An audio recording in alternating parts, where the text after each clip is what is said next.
نمازوں کے سلسلے میں بھی یہ بات کہی جاتی ہے کہ خاص طور پر بے نمازی دوستوں سے بڑا پرہیز کرنے کی ضرورت ہے. یا تو آپ اتنے اثر انداز ان کے اوپر ہونے کی صلاحیت رکھتی ہیں کہ نہیں ہم یہ بے نمازی ہے نا تو ہم اس کو نمازی بنا دیں گے, لیکن عام طور پر ہوتا یہ ہے کہ بے نمازی افراد اپنا زیادہ اثر چھوڑ جاتے ہیں. تو اگر ایسا کچھ ہو رہا ہو تو آپ کو ان سے پرہیز کرنا لازم ہے. دیکھیے جس طرح گندی مچھلیاں ہوتی ہیں نا وہ پورے تالاب کو خراب کر دیتی ہیں, اسی طرح سے جو دین سے لاپرواہ ہوگا وہ آپ کو بھی دین سے لاپرواہی کر دے گا. اس کے لیے بہت ضرورت اس بات کی ہے کہ انسان دیکھیے ایک ماحول اپنے ارد گرد بنائے, اپنے اوقات کو درس قرآن کے لیے, درس احکام کے لیے, درس سیرت ائمہ معصومین کے لیے, پیغمبر اسلام کی سیرت کے, اس طرح سے مختلف دعاؤں کے پروگرامز ہیں اور حدیث قصہ کے پروگرامز ہیں, دعائے توسل ہو رہی ہے, دعائے کمیل ہو رہی ہے, دعائے ندبہ ہو رہی ہے. یہ سارے کے سارے پروگرام جو ہیں ان کے اندر انسان جب بھی شرکت کرتا ہے تو اس کے اندر ایک روحانیت اور ایک معنویت پیدا ہوتی ہے اور وہ خود بخود اپنی نمازوں کی طرف متوجہ ہوتا ہے. یہ آپ کی یہ پروگرامز جو ہوتے ہیں اس طرح کے, یہ جہاں کہیں بھی خواتین خود اگر نہیں ہوتے آپ کے اطراف میں تو آپ انہیں منعقد کریں اپنے گھر میں, چاہے چھوٹے سے چھوٹے طور پر کیوں نہ صحیح. اس سے ایک بہت بڑا فائدہ یہ ہوگا کہ آپ کی دیکھیے ہر گھر میں ہر شخص ایک طرح کے لیول کا نہیں ہوتا. آپ اگر اس طرف متوجہ ہو گئی ہیں, آپ نمازوں کی طرف متوجہ ہو گئی ہیں, آپ دین کی طرف متوجہ ہو گئی ہیں, تو گھر میں کوئی بھی ایسا دعا کا کوئی پروگرام ہوگا تو جو افراد متوجہ نہیں بھی ہیں وہ بھی اس پروگرام میں آ کر بیٹھ جائیں گے, ان تک بھی دین کی ایک بات پہنچے گی. اس میں کوئی چھوٹا موٹا سا آپ درس جو ہے وہ کسی کو بلا کر, کسی خاتون کو بلا کر وہ کر لیں, ورنہ مختلف مدرسے کے مختلف یہاں سے آپ سی ڈیز وغیرہ لے جا کے, بہت سے گھروں میں یہ بھی سلسلہ شروع ہو گیا جہاں اسپیکر کا انتظام نہیں ہوتا وہاں اس طرح سے ان چیزوں کا استعمال ہو جاتا ہے. تو یہ تمام چیزیں ایسے افراد کے اوپر بہت زیادہ اثر انداز ہوتی ہیں. اسی طرح سے آپ کوشش کریں, جیسے کربلا ٹی وی ہے اور ایران کے مختلف چینلز ہیں جن کے اوپر مثلا نمازیں وغیرہ آتی ہیں, اور وہ اگر آپ ان کو دکھانے کا کوئی ایسا انتظام کریں, عام طور پر مغرب اور عشاء کی جو نمازیں جس انداز سے عام طور پر لوگ گھروں میں بھی ہوتے ہیں, اور کتنے بڑے بڑے علماء جو ہیں وہاں پر قوم اور مشہد کے, اور کبھی آیت اللہ شبیری زنجانی کی نماز آ رہی ہے, کبھی آیت اللہ ناصر مکارم شیرازی کی آ رہی ہے, تو کبھی آیت اللہ نوری حمدانی کی آ رہی ہے, کبھی رہبر معظم کی آ رہی ہے. تو ایک عجیب ایک روحانیت کا ایک سما اور ایک ماحول گھر کے اندر پیدا ہو جاتا ہے. یہ کربلا کی, تو یہ سب چیزیں آپ کو ماحول بنانا پڑے گا, نماز کا گھر میں ایک ماحول کریٹ کرنا پڑتا. تو جو آپ کی روحانیت کو بھی سرشار کرے گا, آپ کی روح کو سرشار کرے گا, لوگوں کی خود بخود نماز کی طرف رغبت ہوگی. اور جسے قرآن نے کہا ہے نا صبغت اللہ, یعنی خدائی ایک رنگ جو ہے وہ چڑھنے لگتا ہے روح کے اوپر, اس کے اوپر ایک رنگ آ جاتا ہے خدا کا. تو دیکھیے ہماری جو بہت بڑی وجہ ہے گھروں میں مصیبتیں نازل ہونے کی, پریشانیوں کی, جو جس میں آج کل ہر گھر گرفتار, اس کی ایک وجہ ہماری ناقص نمازیں بھی, اور گھروں میں بے نمازی افراد کا ہونا تو ایک بہت بڑی مصیبت.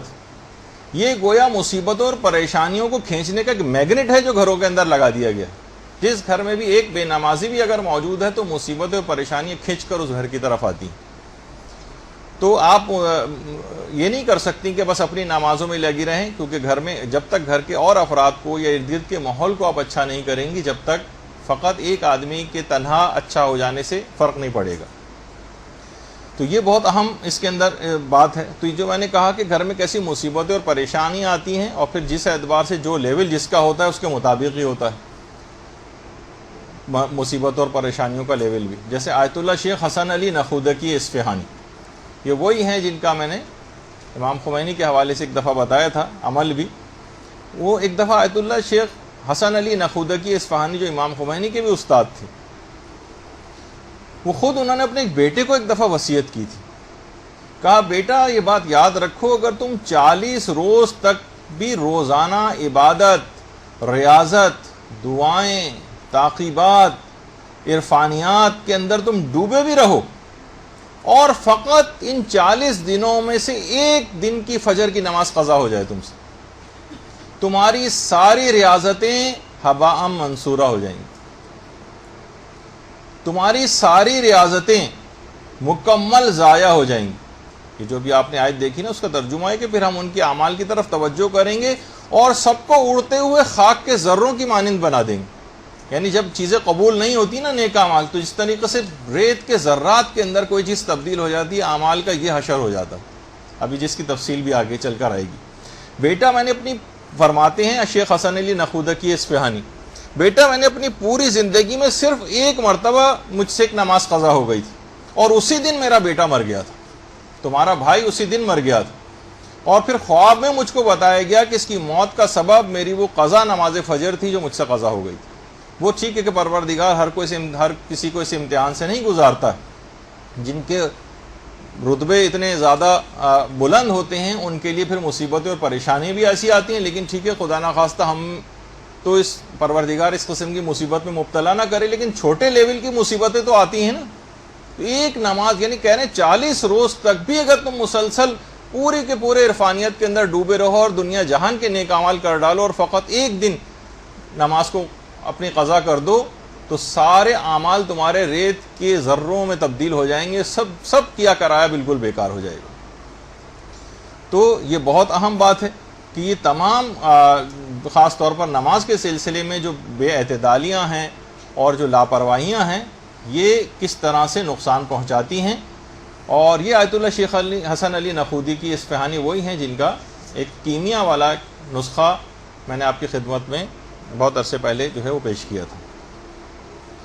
اچھا، اب دیکھیے یہ کہا جاتا ہے کہ نماز وہ فریضہ ہے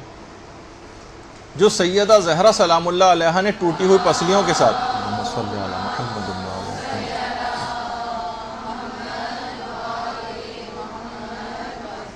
یعنی ہم اس نماز سے پہلو تہی کر رہے ہیں جو سیدہ زہرا نے ٹوٹی ہوئی پسلیوں کے ساتھ ادا کی تھی، حضرت زینب سلام اللہ علیہا نے بندھے ہوئے ہاتھوں کے ساتھ ادا کی تھی۔ دیکھیے کہا جاتا ہے نا کہ